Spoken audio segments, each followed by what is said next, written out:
guys are close.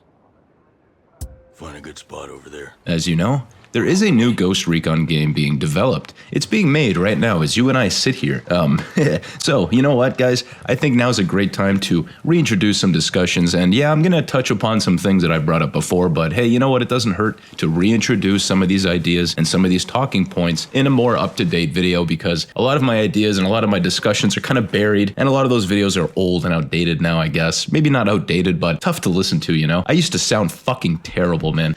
So yeah, that's kind of why I wanted to reintroduce some of these discussions, because no one's going to be going back into my old ones and checking them out, because they're like I said, they sound terrible. I was learning how to do all this stuff, you know. I do have an editing background, but it's mostly for graphic design and photography and stuff, and I do some video work as well, but nothing to the level of having to record audio. It's been a learning experience, so I really do appreciate your your willingness to sit through some of the really bad audio of the past on this channel. So with all that said, guys, basically I want to just quickly go over a few things that I've been thinking about when it comes to the next Ghost Recon, and it's primarily just three things that I think are important, but let's jump into it, all right? I know usually I say let's get right into the point of it, but I wanted to give you guys a quick little briefing before I jumped into it. So basically the three things are: one is Gore, two is no online only to need to play the game, and three is we need a level of team control back, something to the tune of the previous games. Okay, so let's unpack that a little bit. Now, when it comes to Gore, I'm looking for some sort of physical reaction to your player as well as the enemy that you're fighting against, okay?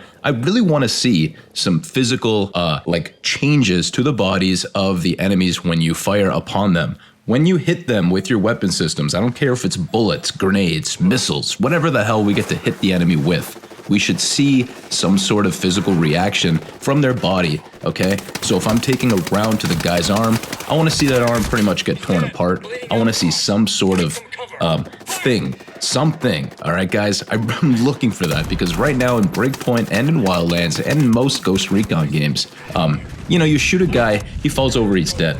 And then their bodies kind of just hang around for a bit and then they disappear. And sometimes you shoot a guy, and look, I know this may sound a little psychotic, but sometimes you shoot a guy in these Ghost Recon games and it's not satisfying, you know? Because you're using these weapons, right? Some of these weapons are crazy, and you're using them against these enemies, but there's nothing to show for it. They fall over after you shoot them and then they disappear after a few minutes. Like, we can't have that anymore, man. We need to have some gore. And look, I'm not looking for like Fallout 3 level of gore, like the VAT system. Yeah, I mean, we could do the exploding heads thing, because that could potentially happen in war, no doubt. But you know, nothing that ridiculous. But I'm looking for some more grounded, realistic, quote unquote, realistic gore. Okay, so if we are taking again a grenade to a guy, why can't we see his leg go flying off? You know, it'll make the combat feel visceral. Like, I don't know how else to describe this, but like, imagine you shoot a bullet in Ghost Recon and you're like, ooh, fuck, that was crazy, man. Did you see that hit? Just physical responses from both you and the enemy players in terms of how your bodies react to these weapon systems being hit, I think will ultimately make a better, more exciting game, you know, because Ghost Recon isn't always about the stealth, all right? It's about also going loud and fighting your enemy. But at the same time, when you do get into those soft, quiet moments, that is really ultimately where the game shines. But imagine, again, just when you see that gore hit when you take those shots. Imagine the visuals. Imagine the feeling. Long story short, gore will make our combat more visceral, more exciting, and just honestly better, okay? So something to consider. And another thing I really want to see, and I think this is going to make or break the release, and I probably should have started with this, but the gore thing was in my head, and I really wanted to get that out before I forgot about it. But the main thing when we're dealing with a Ghost Recon game, and when we're dealing with any sort of Ubisoft title moving forward, we have to have that looming dark energy over our shoulders that we know is sitting there watching us. And you know what that dark looming energy is? It's always online. How about no, Ubisoft? How about you stop that? You stop doing that. Stop being a bad boy. You listen to mom and dad, all right? So that's what it feels like right now. I feel like I'm trying to intimidate Ubisoft and it's not working, guys. Help me, please. That's why I need you. Anyways, we really need no online only to fucking play this game, man. We don't need it. So please don't put this fucking necessary need to be connected to online, because people in other parts of the world who don't have easy connection or have shitty reception or don't have good signals, they can't enjoy the games that do this. They can't. And another reason too is that you don't own the game. Like, we buy the game, sure, we think we own it, but in 8 to 10 years down the line, when Ubisoft says, all right, well, we're done with these servers, well, guess what, man? Think about that. Think about your Breakpoint character, your Breakpoint builds, all your playthroughs, all your collections, all your gear and fun memories, all gone. It's all going to be gone. This is all going to end at some point. So, I mean, like, you can still enjoy, like, the old classic games if you own them. But what about Breakpoint and Wildlands? Are people going to be able to experience those games in 20 years from now? What if I want to replay them to, you know, go back to some old memories? What if Breakpoint becomes my old memory? And I want to go back to it. Maybe I have a child, you know? I want to show my son, hey, man, I used to run this stupid channel back in the day on the internet, and, like, I used to showcase, like, parts of this game. Let's play it together. I want to show you it, man. He's going to be like, what? We can't fucking play it, Dad. You fucking boomer, or whatever the fuck these kids are gonna call me in 20 years. Don't do that anymore, Ubisoft. Come on. How the hell, guys, I need some tips. How do I intimidate Ubisoft to not do this? Is there a certain tone to my voice I could use? Is there a certain phrase I need to say? Like, what can I possibly do? Other than bring attention to it, you know? So anyways, guys, another thing that is a big main thing here is the team controls, okay? And I will keep bringing this up just to hammer it home. What we need to see is more true to life scenarios. For example, at the start of Breakpoint, you had multiple ghost teams with you touching down. That was the main point. But then, obviously, the drone swarms took down your helos, you lost a bunch of ghosts, and then it's just you in the end, okay? But we can't have that anymore. We can't have all our teams die off at the start as an excuse to not include them in the game. Include them in the game. Bake them in as main features. We need team features. We need to be able to move at least 3 squads because that's what the original games did.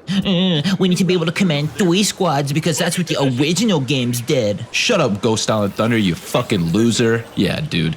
Trust me, I get it. I know what I'm saying is a little bit fucking ridiculous because let's face it, the game that's being developed right now has already made its decision. Ubisoft has already made its team control decision. Ubisoft has already made up their mind. They've already baked in the team controls or whatever team controls they visioned or want in their game. They've already included them. They've already made up their decision. There's not going to be any changes happening now, but you know, at least I tried. And look, I get it, man. You don't want to micromanage guys. You're not a big strategy fan. You just want to play the game. Maybe you're just a solo stealth no HUD guy and you don't give a fuck. That's exactly what I want you to be able to do too. I want the guys who want to solo stealth and play this game like it's their own little fun time, you know? But I also want the guys like myself who want these team features, who want to feel like they're commanding, that they're actually strategizing and putting some thought into every move they make, you know? I want that feeling back, because I don't have that right now in Wildlands and Breakpoint. Sure, I make the best of it. I tell my team to go here, or go there, or regroup here, or hold here. But come on, man, those are so fucking basic. Like, for at least give us the ability to sticky our team against a wall. Like tell them to go to a wall and they stick to it like in Gra, you know? So bring those things back, man. All right, bring those things back. We need the ability to set up formations, you know? Why not? Why can't we do that?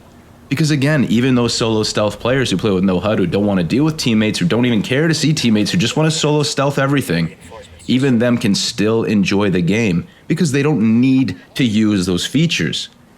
But why not include them for the fans that do want those features, you know? Let us have that experience that we crave. The ability to, on the fly, have these tools at our disposal. And when I'm saying tools, I literally mean your teammates, man. They're tools to you. In a game, when we're talking about a video game here, right? We're not talking about real life, we're talking about a video game.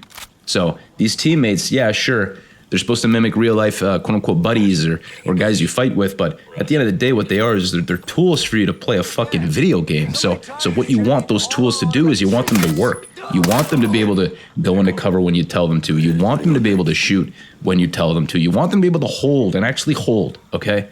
Not wander around an area that you tell them to hold in. So these are things we need to think about. So I've really only spoken about 3 things here today so far. There's so many more things. There's so many more things that we've talked about, but I really just kind of wanted to get these thoughts out there and drive some discussion, honestly. I think if you guys do have some thoughts worth sharing, please do share them. And there's going to be a few more things that I have to say here that I'm going to say for another video, just so I don't ramble on too long. Wanted to get the gears turning here and get some thoughts going, and I didn't want to wait like fucking 2 months for my next upload to come out because I've been a little slow recently just with life and busy with work, you know.